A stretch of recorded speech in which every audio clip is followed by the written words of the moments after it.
life. For being here this morning. When I do these conferences in local church, I often measure our success, effectiveness by the crowd on the second night, because the reality is you have options and choices in terms of what you do. And so if people come back, I feel like, well, at least they're willing to give me a second chance. Kind of feel like the stewardess, you know, when you leave a certain airline, I don't remember now which one it is. We know you have choices of air travel. We thank you for flying. I think it's United. At any rate, I know you have choices in terms of where you spend your time. Thank you for being here this morning, and we continue our study of Joseph. Once again, on background, we're in the last 14 chapters of Genesis, so if you need a text, that's the place to look. You can read those, and that's kind of where we are over the course of the moment. Let's pray again.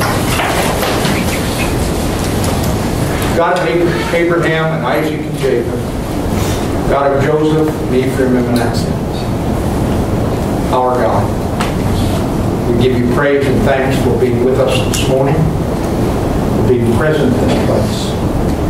And we pray that through the Spirit of the living God, the words of my mouth and the meditations of our hearts might come together in a way that is pleasing to you and appropriately challenges your people for the cause of your Son, Jesus Christ, in whose name we pray. Amen. The story is told of three men who were on retreat with their local church. And retreat's a little bit like camp meeting, you know. You get away from home and the barriers kind of come down, and there's a willingness to share some things that you might not share in a regular service in the local church. And so these three guys are on retreat, and they're around the campfire, and the conversation turns to the question of temptation. And ultimately the question, what is your greatest temptation? And these three men began to share. One of the guys said to the other two, well, I've never told Christian brothers and sisters this, but my greatest temptation is to drink. Before I came to Christ, I drank too much. And Jesus has delivered me from a lot of things, but has not yet delivered me from the taste for alcohol. And so my greatest temptation is to drink. I have to tell you that sometimes I succumb to that temptation, the man said. You remember a few weeks ago I was not in church on Sunday morning, and the report was that I was sick. Well, it's true, I was sick. I was sick because of my behavior on Saturday night. I wish you all would pray for me. And so all three men bowed their head, and it was a time of concerted prayer that God would deliver this man from his greatest temptation. And when the Amen had been said, there was silence around the campfire for a moment. And then the second man spoke.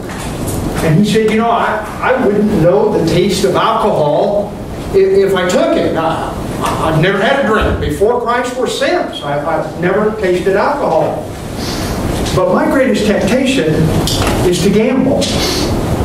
He said, I started out just playing the lottery, going into the convenience stores and looking around to make sure there was nobody from the church there. And then pretty soon the excitement, the exhilaration of that was not enough. And so now I'm constantly being tempted, being drawn, being pulled, being driven to the casinos at the river. I just love the exhilaration, the excitement of the gamble.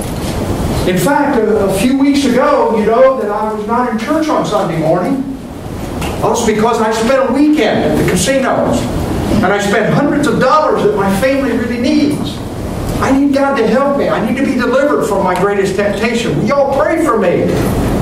And so once again, all three men bowed there around the campfire and prayed that this brother might be delivered from his greatest temptation, the temptation to gamble.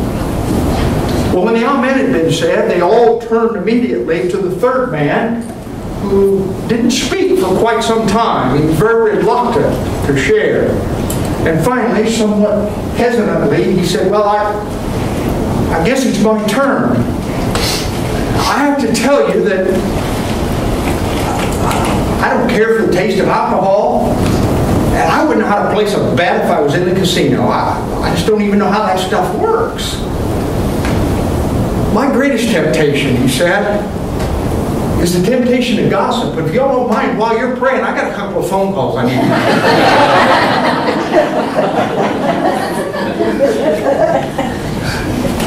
there are several sermon illustrations in that story.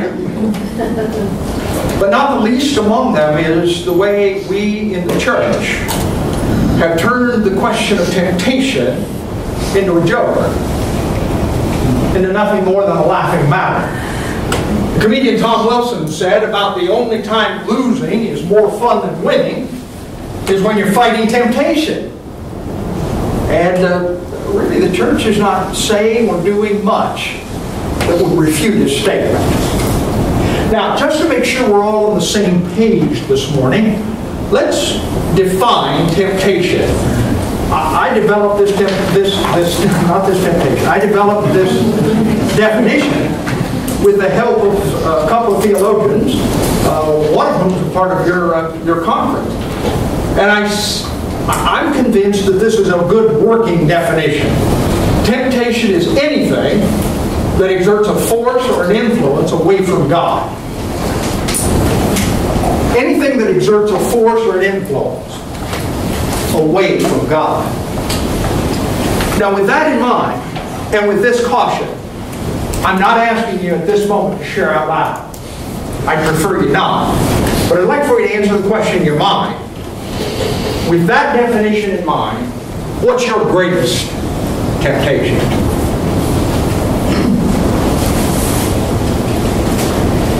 It's interesting to me that while some of us have difficulty answering that question for ourselves, we don't have any problem at all answering the question for Joseph.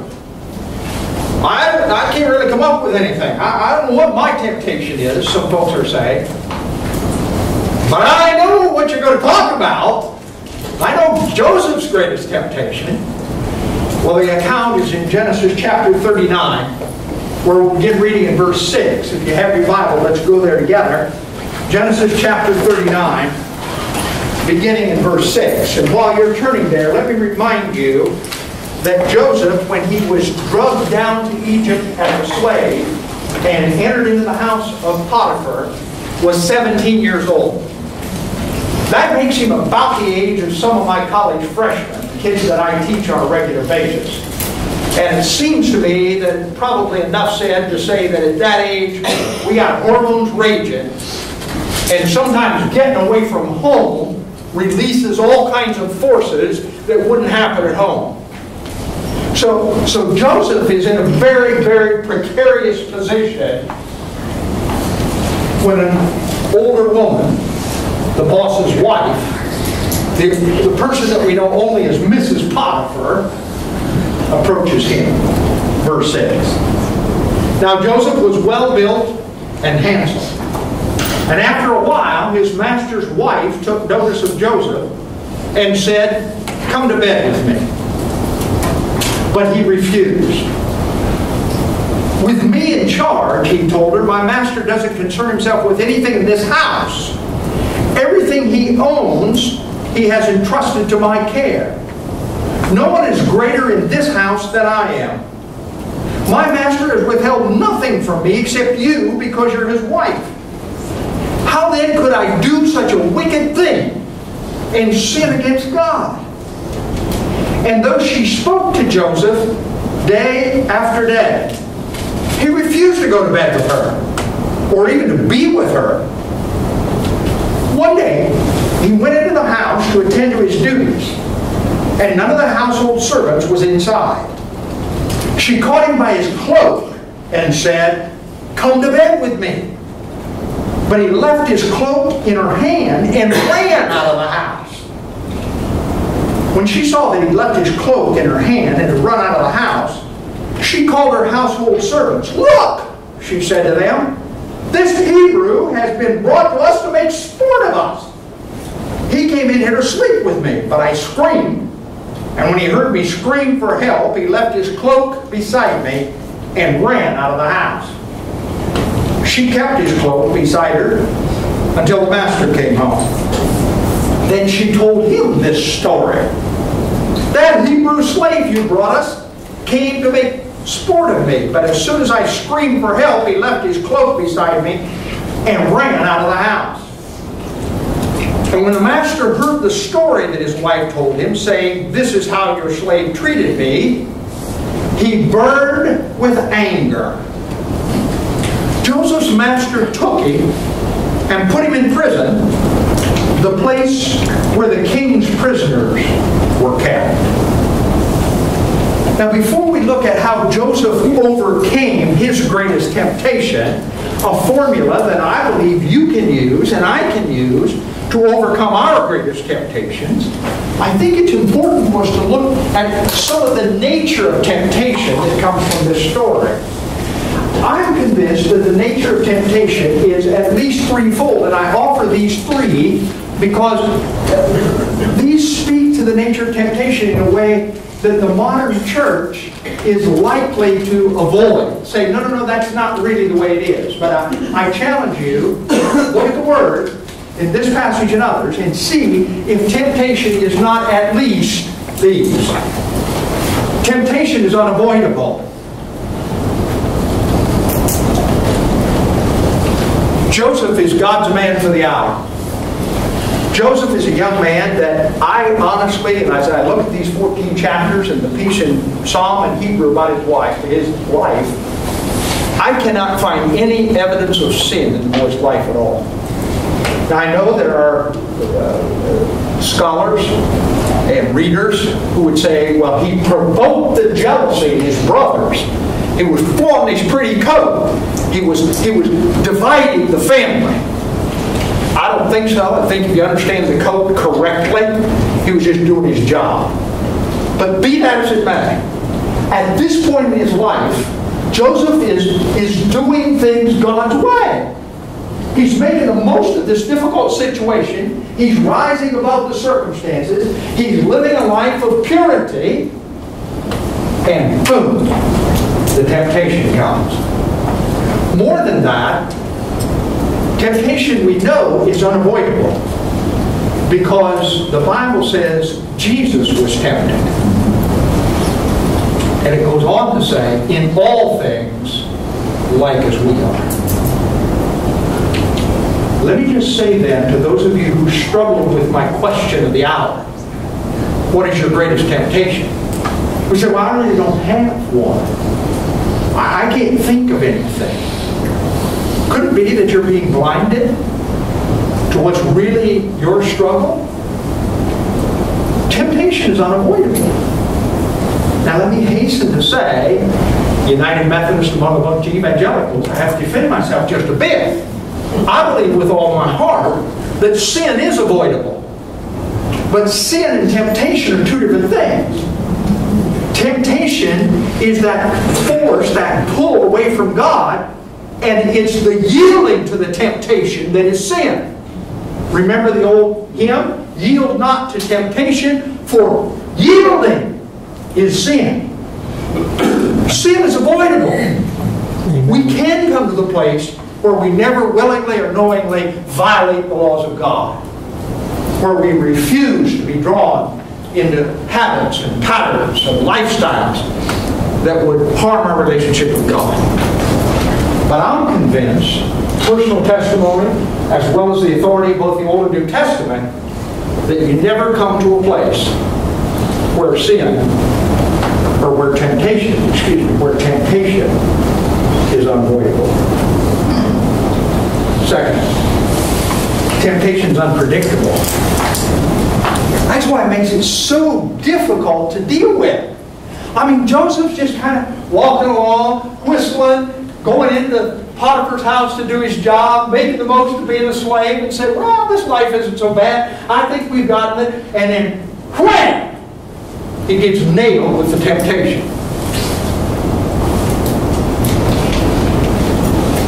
Anybody ever had any experience of coming home from camp meeting when you're on this spiritual high and everything's going great and you've heard great preaching? Thank God for the sermon we heard last night, for the great music that preceded that sermon, and for that group of children especially who came and knelt at the altar. That was so exciting. exciting for me to be a part of. I go to a men's breakfast on Wednesday, and this morning we didn't have a speaker. It was just an open sharing thing.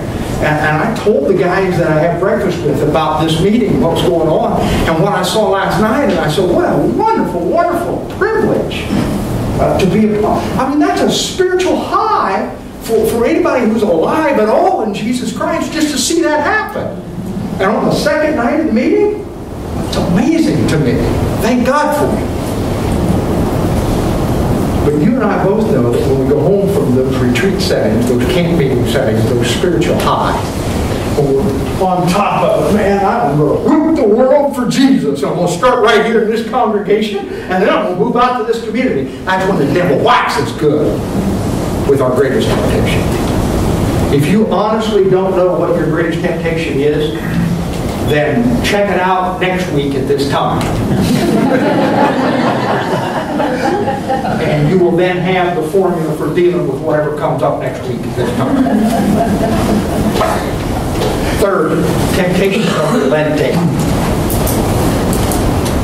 And though she offered herself to him day after day after day, he refused. Not just one time. Temptation really wouldn't be worth wasting 50 minutes to talk about if it was the kind of thing that offers itself one time and we say no, and then we move on and it never comes back. That's not the nature of your greatest temptation.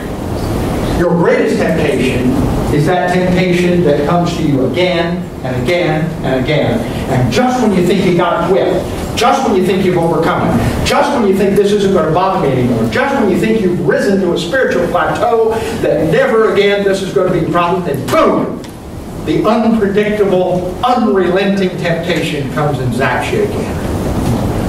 That's the nature of temptation. And you and I are not going to overcome that. That's the reality. That's the battle that we're in because we've chosen to be on Jesus' side. We are like Him. And He dealt with it. You and I will deal with it too. So that, for me, says I need to find a way to overcome it. And Joseph's got a battle plan. As we battle this temptation in what many people call spiritual warfare, as we battle the temptation, as we engage in this warfare, we need to take a look at Joseph's battle plan and see if we can adopt some of his strategies to apply to our own greatest temptation. Here we go. Strategy number 1, verse 8. Verse 8. 3 little words. But he refused. He refused. Just say no. Joseph refused the temptation. And more than that, in his refusal, he said, I'm not going to get close to this woman because I know that the temptation is unrelenting and she's going to come back. He refused. Clear rejection of that pull, that force away from God. By contrast, a lot of Christians that I know want to see how close they can get to the edge without actually falling into sin. Well, I don't want to sin. Jesus has delivered me. I don't want to challenge that. But I hate being weird. I hate being different. I want to be as much as I can like the rest of the community. And so we get as close to the edge as we possibly can and see if we can prevent falling over. Imagine you're riding in the back of a pickup truck in a Latin American dirt road. I was there in the early 1980s with a whole group of folks from our team. And the driver had ascertained that these North Americans are always in a hurry. And he wanted to please. And so he kicked out all the jams. We're going to go as fast as this little truck will go down this bumpy dirt road. And we're bouncing along in the back of the truck, and the dust is kind of rolling over us. And there's no tailgate. The tailgate had been removed. And pretty soon I found the team and I kind of jostled for position to see who could get closest up to the cab. And hang on! Only a fool wants to ride back by the spot where the tailgate's supposed to be. And yet that's where a lot of Christians are trying to live their lives. Get just as close to the edge of sin as we possibly can. Joseph said, no. The battle plan is clear rejection. Stay away from the evil that prompts the temptation. Refuse to get involved. Soon after I became a heart believer in Jesus, we were in a church over in Paulding County, Ohio, and there was a great evangelistic program in this local church. And we got involved. Actually, I got involved in door-to-door evangelism, kind of program where, in my case, 3 guys would go together. One would stay in the car and pray. The other 2 would go to the door, share Jesus with neighbors and friends. And as a result of that program, there was a man who had been to town drunk, who was converted. Came to Christ. We saw a change almost immediately in his life. He became active in the church. He gave up alcohol. I mean, things progressed for 5-6 weeks, I guess. We saw him on a steady path toward discipleship. And then one day he announced in a little meeting of people that God had called him, his word. He said, God has called me to share Jesus in the bar. And one of the guys who was our mentor in that meeting said, I don't think so. Sometimes, he said, I remember his words, he said, sometimes Jesus does do some stuff that's hard to understand, but I don't think this is one. I think you've misinterpreted it. That's not a call from God. Stay out of the bar. You're not ready to go in the bar, he said to the man. But the man insisted that God had called him, and he went to the bar to share Jesus, he said, with the fellows he used to drink with. He was there sharing Jesus about a week before he began to drink again and sit down. Why? Because he missed the very first in the battle plan against temptation. Just clear rejection. Say no. Stay away from that which would tempt you. Second, Joseph engages in careful reasoning. By that I mean this. He thought ahead of time about what was okay in his Christian life and what was not. He thought ahead of time about what was acceptable behavior and what was not. By contrast, 21st century Christians just fly by the seat of our pants. We have bought the notion that the secular culture's been teaching for 50 years. It feels good, do it. And we brought that touchy-feely nonsense into our faith and into our fellowship so that we're just kind of walking along, and if the feeling strikes us, we behave in certain ways. Stephen Carter, in a book called Integrity, Carter is a Harvard professor of law. So the book, I would suggest to you, is not the kind of easy reading that you want to curl up in front of the fireplace with. It's a very tough read. And it takes a lot of study, but it's worth it. And Carter suggests in there, using secular terms, not spiritual terms, he's suggesting there that the reason we have so little integrity in America is because we're such spontaneous people. We just act on the moment. And then if we would think about what's right and wrong, what we will do and what we won't do, and think about it in advance, kind of like a personal code of ethics, you know, then we would be a lot less likely to fall into matters that Carter calls a lack of integrity. I call them sin. Look, for example, in verse 9. Joseph responds to Mrs. Potiphar. No one is greater in this house than I am. My master's withheld nothing from me except you because you're his wife. How then could I do such a wicked thing and sin against God? English translation, only 37 little words. But look at what those 37 words suggest. It's a statement on sin and the nature of sin. It's a statement on marriage and the nature of marriage. And it's a statement on personal responsibility. Libraries are full of books on any of those three topics. And in 37 words, English translation, Joseph communicates his position on all three. It's a lot harder to say something in a few words than it is to blow for 50 minutes. What's your statement with regard to your greatest temptation? What do you believe? Why are you not willing? How far will you go? Is that a position of wisdom? Those are all things that need to be thought out in advance if we're to be people of careful reasoning. Third, Joseph is a man of committed relationships. I didn't put a verse here because every place you see the life of Joseph in these chapters, you see this truth. He's got a committed relationship. Watch the language. He's got a committed relationship to his God. The God of Abraham, Isaac, and Jacob. Dad, grandpa, great-grandpa. I don't want to put Christianese on it, but I think it's fair to say he walks with his God, even in a foreign land. But he's also got committed relationships in his day-to-day life. His relationship with Potiphar.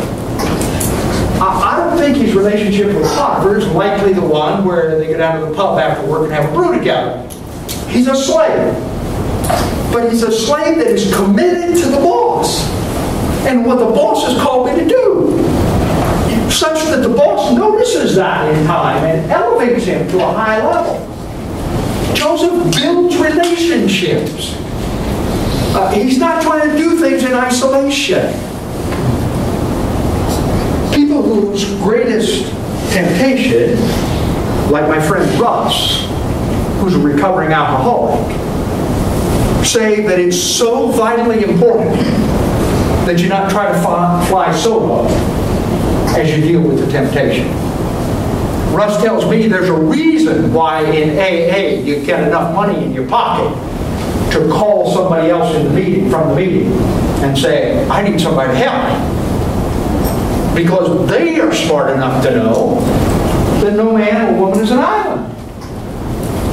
Church, God put us together in community for a reason. Then you have to be so careful with this because there are some, probably among us, whose greatest temptation is the temptation to gossip. But you know who they are. Stay away from them. And find a sister or a brother that you can trust.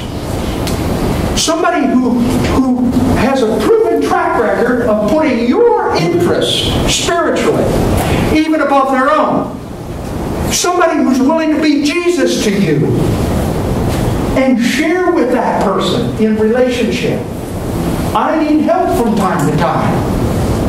I need somebody I can call on who will lift me up. Somebody who will pray for me. Somebody who will give me counsel, give me guidance. We all need people like that.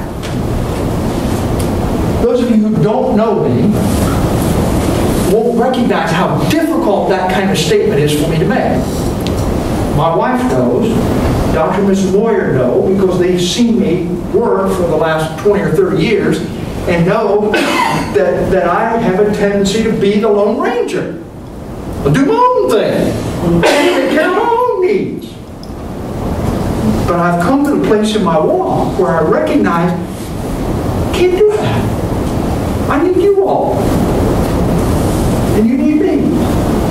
We need each other. I said to you somewhat in passing the other day, I think that the cutting edge of theology in the next decade is going to be ecclesiology, the ministry of the church. We got people who claim to be born-again Christians who never darkened the door. They've been hurt. They've been injured. It's all about me. It's all about my situation and my feelings as I worship on my own someplace. We need to come to a place where we recognize that Paul's letters, with only a couple or three exceptions, were written to communities. And the promises there are for communities. And the challenges are for communities. together, whether we like it or not. And that Joseph seemed to intuitively recognize as part of his battle plan. I got these relationships that must be upheld. I don't want to disappoint the boss. Probably a secondary thing in terms of his reason for rejecting Mrs. Potiphar. But in there some places, I don't want to disappoint the boss. He's been good to me. He's trusted this whole household to me. I'm not going to disappoint him. 4, verse 10. Continuous resistance. And though she spoke to Joseph day after day, he refused. Day after day after day. I said that temptation is unrelenting. It just comes at us again and again and again. And so our resistance to temptation needs to be strong again and again and again.